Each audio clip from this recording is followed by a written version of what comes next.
নমস্কার, আমি অংশুমান। আমার পূজাঞ্জলি চ্যানেলে আপনাদেরকে স্বাগত জানাই। আজ আমি ভগবান শ্রীকৃষ্ণের রাসলীলা সম্বন্ধে একটু বলার চেষ্টা করছি।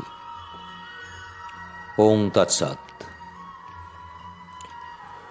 মূকং করোতি বাচালং পঙ্গুং লঙ্ঘয়তে গিরিম यत्कृपातमहं वन्दे পরমানন্দমাধবম। শ্রী রাসরসিক শ্রীকৃষ্ণের শ্রী চরণকমলে প্রণাম।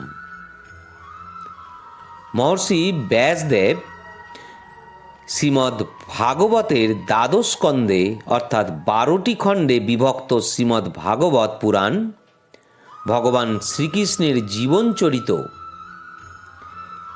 এজন্য 18টি মহাপুরাণের মধ্যে এই সাত্ত্বিক পুরাণ সর্বশ্রেষ্ঠ। এর মধ্যে দশম স্কন্ধটি হল ভগবানের মুখপদ্মস্বরূপ। এই দশম স্কন্ধের মধ্যেও আবার 29তম অধ্যায় থেকে 33তম অধ্যায় পর্যন্ত 5টি অধ্যায় বর্ণিত হয়েছে ভগবানের অসংখ্য লীলার মুকুটমণি শ্রী শ্রী রাধাকৃষ্ণের রাসলীলা। এই 5টি অধ্যায়কে বলা হয় ভগবানের পঞ্চপ্রাণ বা পঞ্চেন্দ্রিয়। ব্রজধাম শ্রী বৃন্দাবনে শ্রীকৃষ্ণ মাত্র 8 বছর বয়সে তার স্বরূপ শক্তি যোগমায়ার অবলম্বনে জগতে মহামহিমান্বিত এই লীলাটি প্রকাশ করেছেন জগতের পরম মঙ্গলের জন্য, যার শ্রবণে মননে কীর্তনে জীবের অন্তরের কামাশক্তি বিশেষভাবে দূরীভূত হয়।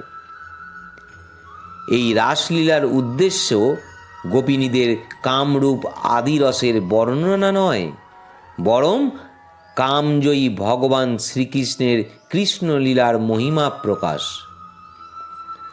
ভাগবত বক্তা শ্রীল সুখদেব গোস্বামীপাদ শ্রোতা মহারাজ পরীক্ষিতকে এই ব্যাখ্যাই করেছেন।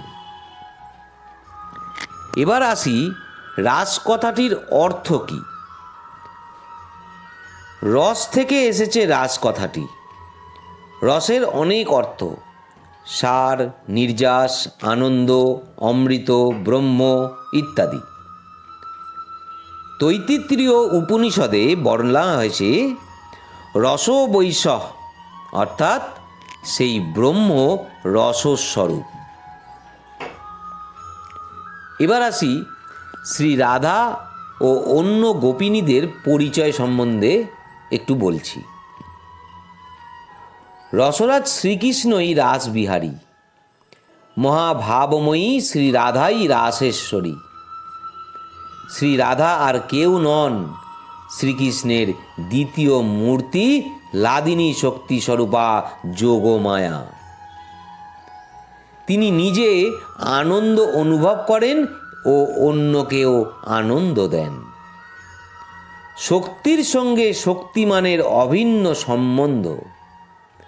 তেমনি তত্ত্বের দিক থেকেও রাধাকৃষ্ণ অভিন্ন হৃদয়।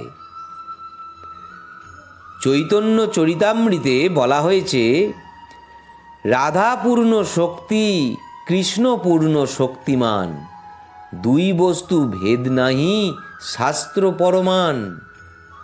রাধাকৃষ্ণ ওইছে সদা একই স্বরূপ, লীলারস আস্বাদিতে ধরে দুই রূপ। শ্রীকৃষ্ণ শ্রী গোপীগণের সঙ্গে রাসে রস আস্বাদন করেন। রস বিস্তারের জন্য রাধিকা, ললিতা, বিশাখা প্রভৃতি নিত্য সিদ্ধা গোপীগাদের প্রকাশ করেছেন। তারা কেউ পৃথক নন, তারা সকলেই শ্রী রাধার কায়াব্যূহ, অর্থাৎ শ্রী রাধা একই সময়ে বহু কার্য সাধনের জন্য নিজেকে বহু সংখ্যক ব্রজ গোপীরূপে প্রকাশ করেছেন।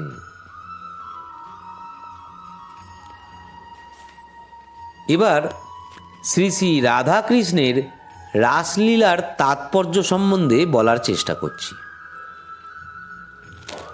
শ্রী সুখদেবের মুখে রাধাকৃষ্ণের রাসলীলা শুনে মহারাজ পরীক্ষিতের মনে প্রশ্ন জাগল।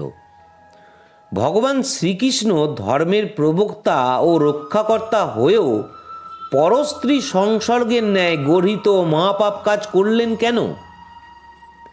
এই প্রশ্নের উত্তর দিয়েছেন কৃষ্ণদাস কবিরাজ গোস্বামী শ্রী চৈতন্য চরিতামৃতে।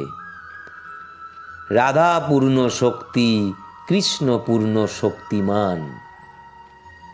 অগ্নির সঙ্গে তার দাহিকা শক্তির যে সম্বন্ধ, কৃষ্ণের সঙ্গে রাধিকারও সেই সম্পর্ক।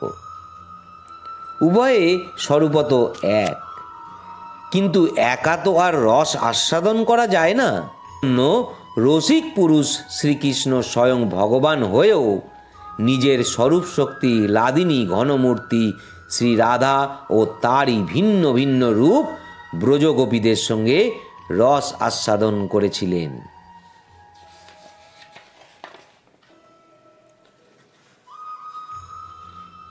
পরিশেষে বলি, শ্রীমদ্ ভাগবতে রাসলীলার এই 5টি অধ্যায় এই মহাগ্রন্থের পঞ্চপ্রাণ রূপে স্বীকৃত।